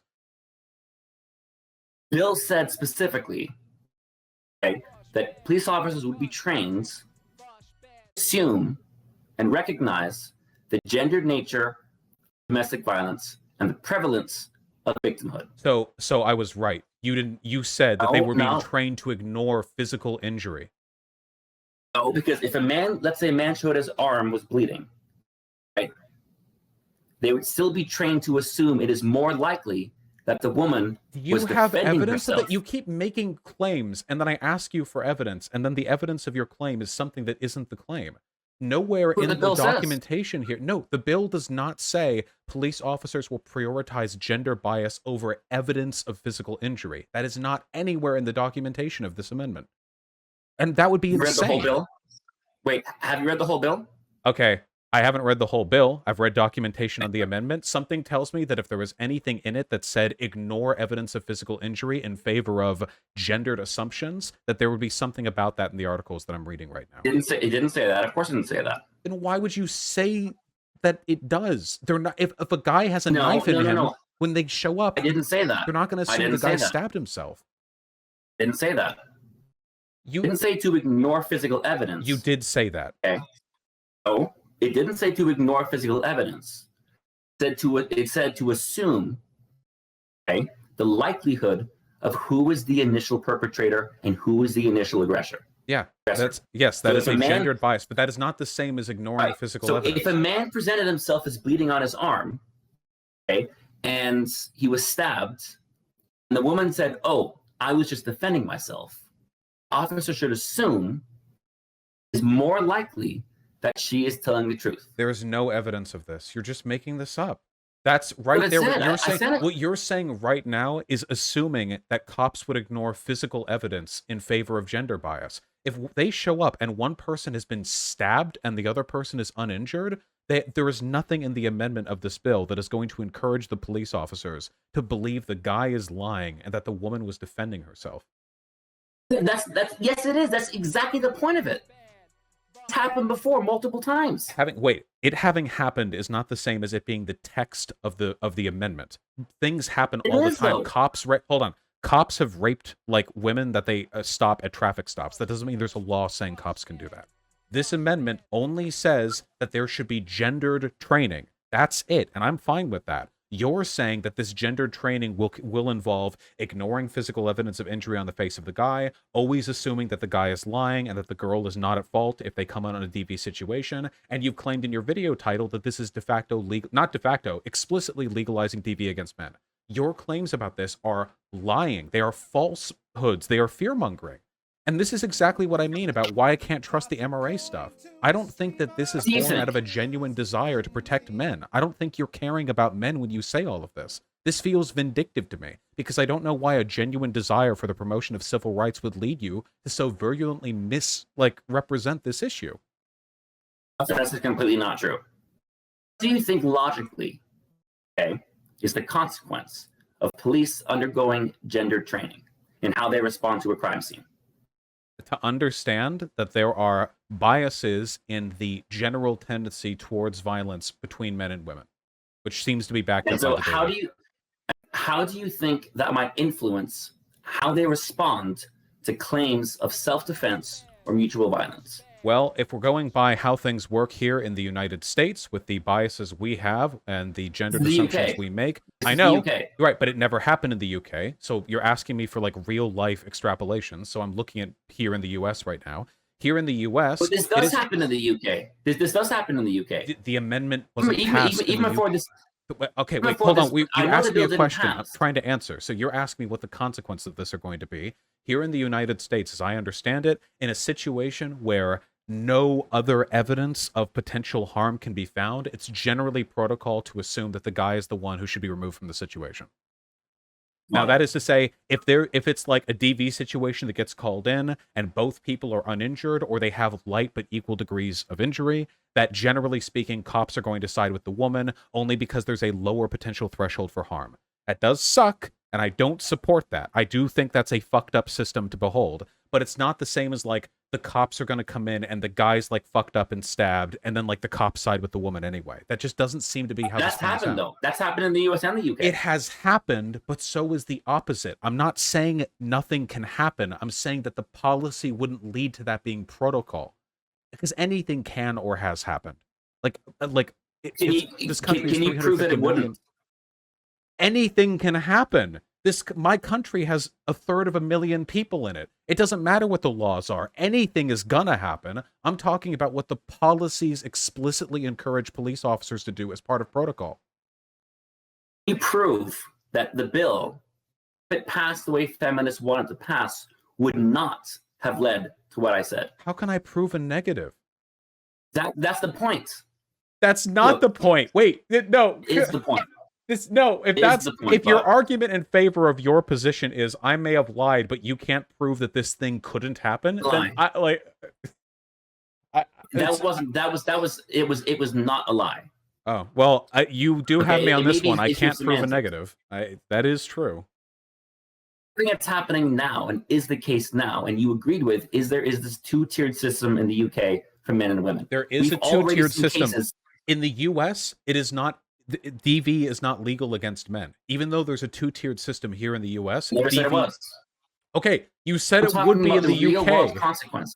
Okay, all right. Let's talk about the UK now. Yes. Okay, let's take a deep breath. I don't know how much blood we're gonna get from this stone. Having fun? I love conversations like this. Yeah, it's a really stark reminder on how like Headass so many MRA like talking points are. Because I feel like so many of these issues, when I talk about stuff like this with feminists, I feel like I'm Socrates walking down like the halls of the Athenian, philosophy buildings or whatever. But when I have conversations here, I feel like I don't even know what's happening right now. Feminists, generally speaking, there's a reason why we have this frustration. Okay, the problem is here you do not have as much information and experience with this particular issue as I do. Which is understandable. That's not a criticism. Good of you to remind the audience of that in case they forgot based on our conversation. I've only seen that one link that I sent you. When you look for patterns of behavior, you begin to see certain things that are kind of undeniable, but you have to read between the lines. What you're describing right now is a form of cognitive bias. You're admitting to conspiracism. What you're engaging in right now is called selective bias. You have trained yourself.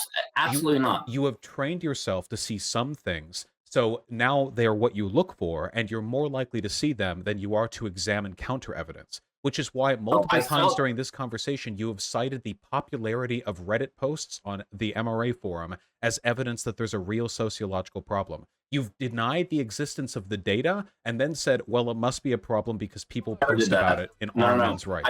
I disagree with some data. I don't deny the existence of the data. Okay, well then you deny the validity of the data. That's not the same. That's not the same thing. You deny the validity. My apologies, not the existence, the validity. But like this is cognitive bias. Even it's not cognitive bias. It's not. Don't we agree on the same fundamentals here? Should we not be treated equally? Why do we need to ferment this dishonesty about the goals of feminists? Police are trained a gendered response to domestic violence, then it's not being treated equally. Victim is not being treated equally. Okay. If the police have training to walk in the situation with a certain assumption. Okay. So we could have a long conversation about equity versus equality here and the way that you're supposed to respond to existing biases. But alternatively, how about we move off the policing subject? Like, with regards to like the world that we want, it seems like apart from these feminist organizations that support laws you don't like, seemingly for reasons that don't conform to reality, like, what about feminism? Like, what is the issue here, I guess? Because when I look outside, when I see feminists and what they're doing, it seems like they're pretty holistically promoting the interests of everyone. Like, not perfectly, I guess, but when we're looking at like what feminists are doing and what they're advocating for, I don't feel like they're like shitting all over men or stomping all over them or anything like that. It seems like there's generally a pretty good general push in a progressive space for our lives to be made better altogether. Supporting a gendered law on rape, India, would that be that? So, remember what I just said about cognitive bias? You're demonstrating how like emotionally biased you are by this. I just said broadly feminist XY, and you jump to the India. By the way, you never gave me a link on that when I asked you to. The thing in India, I can't speak to Indian feminist org, and you've never been to India, so I don't know why we're even talking about that. Like, what are some civil rights pushes that you want right now? Like, let's see if I agree with you. Like, okay. First of all, I mean, I would say the issue is that 10% of the population, Indian males. And I will send you the link, by the way, after all this. I will send you anything you want at 100%. Okay. I mean, I'm not sending it to you right now because we're in the middle of a conversation, but I'll send you anything you want. Okay, but I'll give you civil rights pushes that I'd want. Okay. I think that unnecessary, routine infant circumcision should be illegal. Sure, yeah. I don't really see feminists pushing for that. So yeah, it's mostly just like, I don't know, cultural or like conservatives seem to like it. I don't know. Jews do it. Yeah, I'm fine with that being outlawed. I think that SBA business loans should not be gendered. So I don't think that women should have a lower standard to get a loan from the SBA than a man would. Maybe. I think that affirmative action has had a lot of negative consequences. I would need to look more into the specifics, though, because you could make a reparations argument, right? Because women have been historically disallowed from accumulating wealth, so you compensate for that by giving them a bit of a heads up now. I'd need to look into the specifics of those loans. I think that car insurance rate should be equal for men and women. Now, I know men get more accidents way more. Do, but I think that the increase in rate should be retroactive after the accident, not beforehand. Maybe. That doesn't seem like a civil rights thing. That mostly just seems like, I mean, wouldn't this be a toxic masculinity thing? Encourage men to drive better and it wouldn't be so much of an issue. This goes in line with like medical insurance, right? Doesn't medical insurance cost more for men because we tend to be more destructive with our bodies when we're young? The opposite. It used to cost more for women, and then Obama canceled that out. So Obama passed a law that it's equal now. But it was actually women paid more for health insurance because they used the doctor more. And I think it was around 2011 that law changed, about 10 years ago. I have to take a look. I guess maybe women would cost more because having a uterus and womb would be pretty expensive. Thanks, Obama. You know? Living longer too. Yeah. Oh yeah, they live longer. Okay, what about like women? Okay, what about like the bias in sentencing rates for men and women? I assume you want those brought down because right now women get like 80% of the jail time that men do for the same crimes. Of course. Yeah, okay. We can agree on that. What about okay, well we talked about the rape culture and toxic masculinity thing. For me a lot of stuff I'm not sure it's 80%, maybe even less than that. Maybe I mean it would depend on the certainly less. But yeah, I agree. Yeah. I think we need to encourage men to have more friends or to be more like open with each other and the people around them. A lot of men have really weak social networks, which means they're more likely to be homeless if they run out of other options because they don't have like friends to couch surf off of, you know? Wait, did you nod? I had my yeah, I said yes, I agree. Oh, okay, gotcha. I said sure. Yeah. Okay, gotcha. I think we should sexualize men more in media. That's always been my point. I don't think we should stop sexualizing women. I think we should sexualize men more, okay? Because I think sexualizing people is based in media. I just think we're doing it unfair right now. We need like big like TNA shots for guys in like every movie that's PG-13 rated, the way we have for women, you know? Here's the thing about that. I think men have always been sexualized as much as women. Let me give you some examples. Okay, Elvis Presley. Led Zeppelin. Look at a picture of Robert Plant on stage. He never wore a shirt. Celebrities, male athletes, male singers, male musicians have always been sexualized from day one. Men's bodies aren't used to sell other things, though. And that's not men's bodies being sexualized. That's just like sexy men.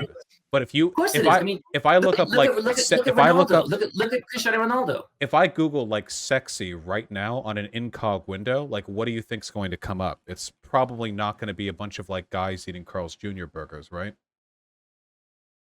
It's like 90, maybe even 95% women, you know? And also a bunch of WikiHow articles, I guess. So that pops up by default, I suppose. But like women's bodies are used in advertising. Their sexualized form is used in just like as an accoutrement, like an accompaniment to things that aren't necessarily related to their bodies. It's not just about like sexy female stars. It's about like women's sexuality being everywhere and omnipresent. That was Tom Brady. That was Ronaldo. Wait, just mentioning celebrities isn't what I'm getting at here. I mean that like sexualized female bodies are everywhere. If you like, if you really think, if you go to like your major big city, like your local big city, and just take a walk down like Main Street and just like look at advertising, do you really think you're going to get as many like men in underwear as you will women? Like how much Of course skin will not. you see from the guys, you know? Probably a lot Of less. course. Hang on, but you said that you don't think we should stop sexualizing women. We should sexualize both genders more? All genders, but yeah, I guess got to get men in there. Yeah. Got to throw them in Why? there. Cuz I think that people like sex. I think it makes people happy to see hot people. So, I think the problem right now is that we're super biased in the way we present sex. Makes a lot of women feel like their bodies only exist for sexual titillation, which they don't. I think that sexualization should stop being thought of as like a biased thing that we use to sort of cordon or assign like to one group of people, and instead be like an innate and intrinsic part of the human experience. Like what we're doing now is an intrinsic. Like the Greeks used to think the male form was the sexiest thing on earth. That's why they couldn't stop carving it. You know, the attitudes towards this change all the time.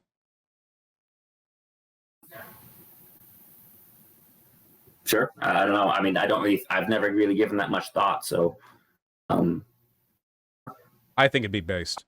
I think it would, I unironically think it's a civil rights issue too. A lot of guys think they're like ugly. It's super sad. Like a lot of young guys, they're like they think of themselves as like these gross like that's why Pepe the Frog is such a popular react image on 4chan, you know? Because they think of themselves as like these grungy little goblins, and women are just like these beautiful radiant things that like they look at and they look pretty and it makes them happy, but they can't actually have it themselves because they're ugly.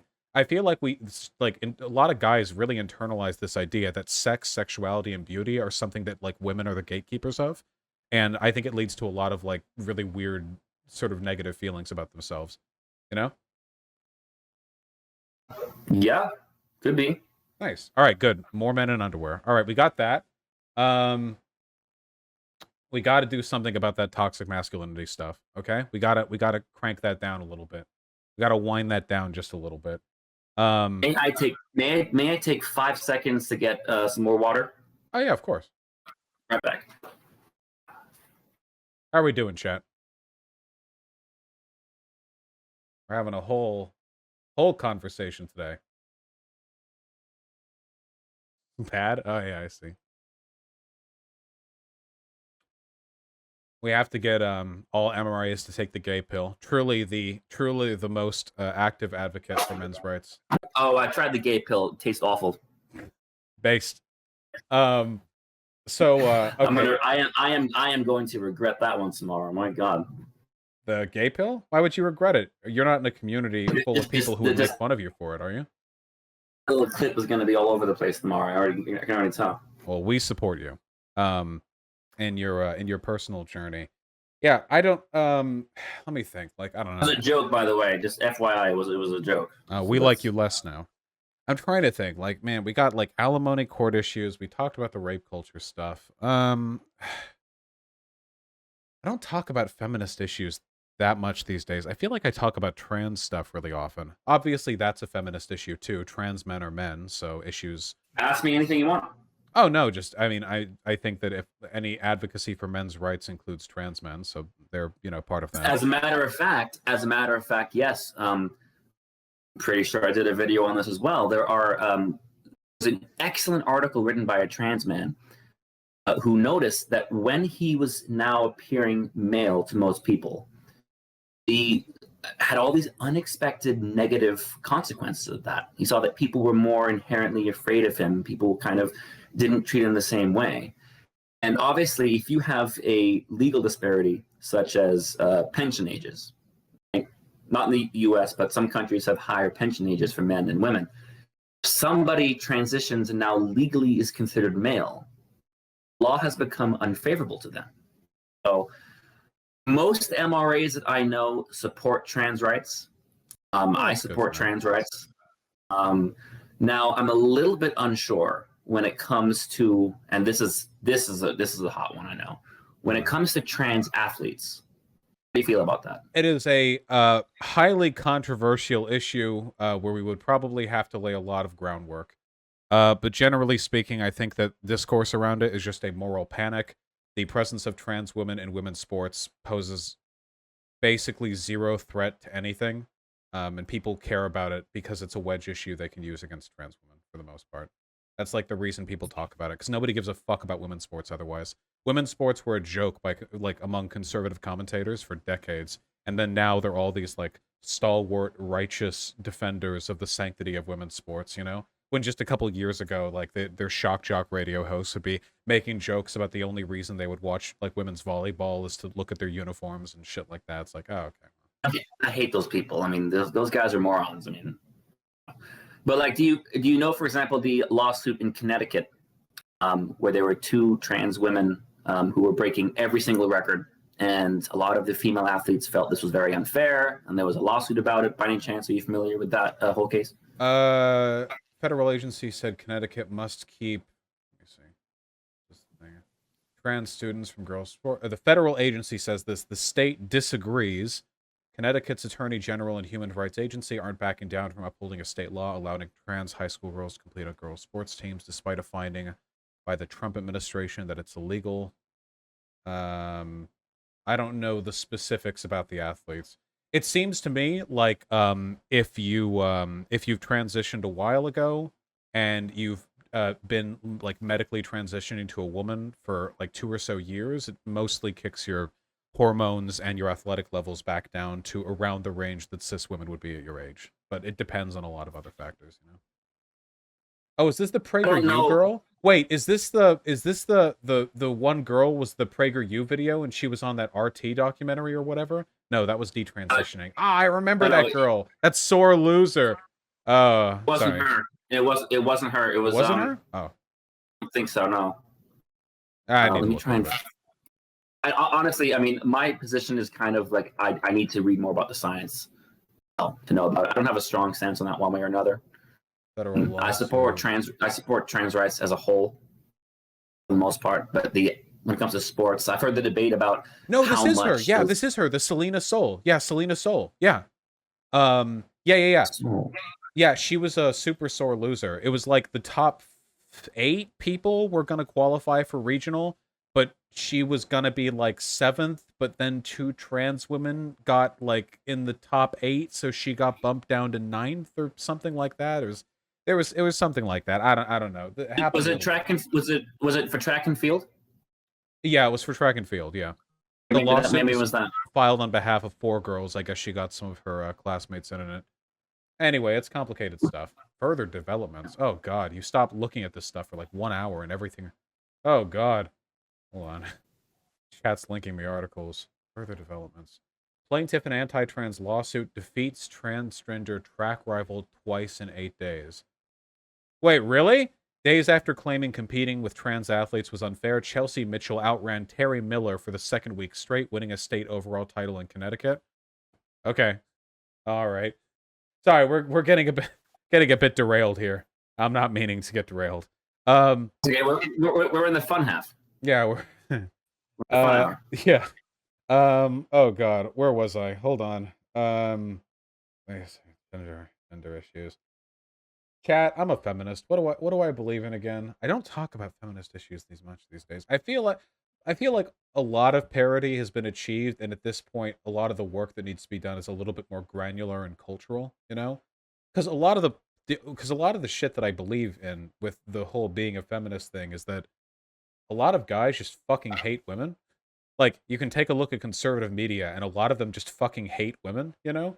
And that's not really a policy position so much as it is, like, a broader cultural issue. The abortion stuff's also a big deal. Yeah. I'm pro-choice, just to put that out there. Hog. I'm not sure. I mean, do I think men wake up every day hating women? I'm not sure I'd agree with that. Well, it's not. They resent. A lot of them resent women. A lot of them do. The men's rights people do as well. It's like, one of the most common narrative I see from men's rights communities is like that feminists only complain about male privilege, but actually women have more privilege and always have had more privilege, and men have always worked in disposable, expendable. What's the, male disposability is men died in the fields, and women have just sat on lounge chairs and gotten fanned while people brought them lemonade or whatever. There is a lot of resentment there. I think a lot of guys think women have easier lives, which I really don't think they do in most ways, you know, on average. You know that a lot of famous MRAs, and in fact, my favorite MRA is a woman. very famous women MRAs, and in the server that I'm in, Wait, we she's have not the rational feminist, is she? The Cassie J. Cassie. Oh, hold on. She did the Red Pill documentary, and just so you know, it's not the same Red Pill as you're thinking of.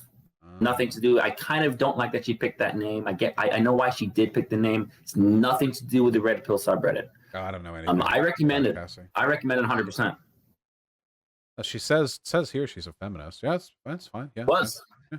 She was. It was interesting. She was a feminist who she embarked on a 2-year documentary, the men's rights movement, and initially she was actually expecting to find a misogynistic hate group.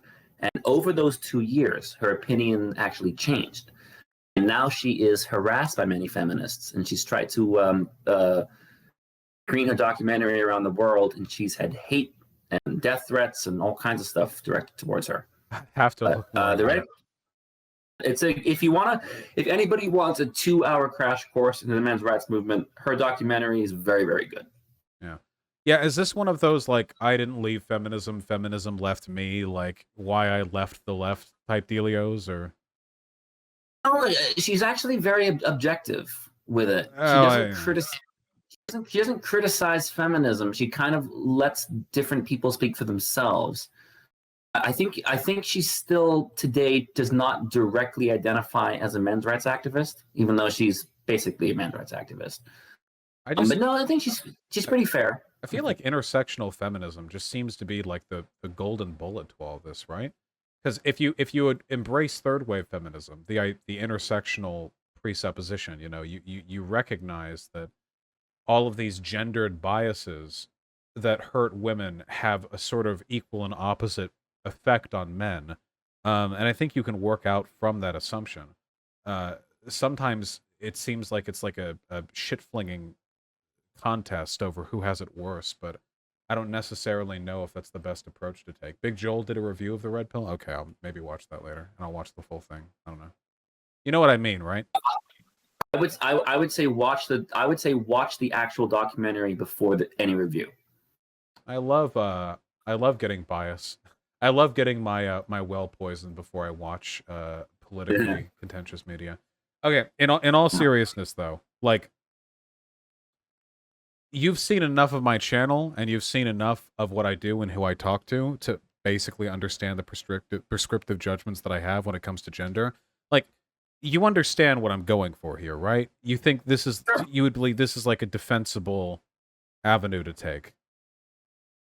I think if you and I sat down and we went issue by issue, we think is fair, what we think it should be, we would probably agree 95% of the time. I think where we would disagree is the causes of certain issues and the proper prescription for certain issues. But I think in terms of our actual values, what we support, what we think is right and wrong, our ideal worlds would look very similar. Well, what's your ideal I'll let this be a closing question since it's been about 2 hours anyway. What's your ideal masculinity? Like, what do you think of? Yeah, like what's the ideal man, I guess? I'm very happy you asked that. That was a point when I called Sam Cedar. He pressed me to define what masculinity is. And of course, he interrupted me in the middle of my answer, so I couldn't finish. I started saying, I think masculinity are the social norms placed upon men. And then he cut me off. But I was going to say, but I'm uncomfortable with the idea of defining masculinity because I think it's something that has evolved and shifted over time and varies by culture and varies by religion and varies by nationality. What do I think the ideal masculinity should be? I don't really feel comfortable defining that. I don't think there should be an ideal masculinity. I think there should be an ideal humanity. I think you have tendencies and traits such as honesty, kindness, fairness. I don't think those should be gender traits. So I kind of don't. So no gender at all then? Like, we should probably get rid of gender and just expect men and women to fill the same roles? Because I'm a gender abolitionist, so I think, in my mind, there are some differences between men and women that are biological as we understand them today, like obviously size, womb, penis, vagina, blah, blah. But we also treat them differently. But for me, ideally, like there'd be no difference in how we treat people. There would be no masculinity or femininity. There would just be like a central ideal of human virtue, and people can have whatever personalities or behaviors they like. You know. I agree. And I would say, like you said, there are some differences. I think if you took 1 million men and 1 million women, yeah, you would see certain traits and certain patterns. But I think a person should be kind of free to, to do what they want. I mean, obviously not like being a criminal or something. But I don't think good, what I'm saying. Fair behavior. Yeah. No. I think that's fair. I think even in like a gender abolished society, like people born with vaginas and wombs would probably stay a little bit more away from construction jobs compared to people with penises and broad shoulders and blah blah. So like, there's going to be some statistical difference, but I think like overall, I think that people would be much more free to pursue behaviors and attitudes that that personally appeal to them, you know? Because for example, I know like there are a lot of guys who I feel like are so restricted by their inset understanding of how men should behave. Like there are things they won't do or say. They don't open up to the people around them. Some of these people like barely wash themselves in the shower because they feel weird like washing their ass. Like I know that sounds like really stupid, but like I don't know, people are crazy. And there are women I feel like who are in similar positions. There was a friend who I had in high school, right? Who like she was like this dainty Korean girl. She couldn't have people see her eating. Whenever she was eating food, she would cover her mouth. Now, this to me, this is some like 17th century like courtesan, geisha shit. Like that's some insanely like aristocracy, like I don't even know. But that's also like super limiting because the only reason she did that is because there was an understanding of like daintiness that she had to adhere to. And that's crazy to me. And neither of the two people I'm referring to in my head right now would act like that if they weren't told that there were certain things they had to be because of their gender, you know? I agree with that. All right. Well, okay. Well, I guess we're on the 2-hour mark. Pretty much perfect then. I do appreciate you coming on. And I appreciate you for having me. I mean, we got a little heated there, but I think that's okay. All right. I'll feminism pill you in the future. Oh, this was fantastic. Are you getting on to those two YouTubers? What are they called? Kalinsky and Dor, whatever. That's up next. Yeah. Do you have an opinion on the matter? No, I don't really follow the whole like influencer, TikTok, YouTube thing. So that kind of stuff's just nonsense to me. So I don't really pay much attention to it. That's good, and you never should follow it. Okay, you're on the right path, and stay on that path. Okay. I was talking in the chat before. I thought for a split second when you said Kalinsky, I thought you were talking about Richard Kalinsky. Who's the mafia Richard? He's the Iceman. He was the mafia hitman back in the 80s. Oh, no, so not at present. I was thinking, I was gonna say, I wonder what the controversy with the Young Turks is for him because he's been dead since 2006. So that would be an interesting one. But I don't follow that stuff. I think all that YouTube, TikTok, Instagram, whatever. I don't. It's nonsense to me. So I don't follow the movements of mafia hitmen, but maybe that'll come back to bite me one day. But there's a guy who I would love to get more involved in politics. Do you know Michael Franzese? I do not know. It's a great channel. He used to be a capo in the Colombo family.